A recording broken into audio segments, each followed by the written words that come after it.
अस्सलाम वालेकुम दोस्तों, देते हैं मौसम की तफसीलात। मौसम ने फिर से ख़तरे की घंटी बजा दी है। पूरे पाकिस्तान में तूफ़ानी हवाएं होंगी और दरख्तों को भी नुकसान हो सकता है। दरख्तों के नीचे खड़ना मना है। आसमानी बिजली भी गिर सकती है।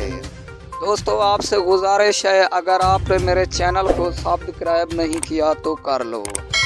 आपको तफसीलात दे रहे हैं जिन जिन इलाकों में हवाएं होंगी। इस्लामाबाद, रावलपिंडी, लाहौर, कराची, हैदराबाद, साहिवाल, उकाड़ा, गुजरात, इन इलाकों में तूफ़ानी हवाएं होंगी।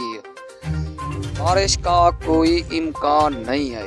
दोस्तों, आपको तफसीलात दे रहे हैं, ज़्यादा से ज़्यादा बारिश का इम्कान हो सकता है, वो भी पहाड़ी इलाकों में। दोस्तों, आपसे गुजारिश है, अगर आपने मेरे चैनल को सब्सक्राइब नहीं किया तो कर लो।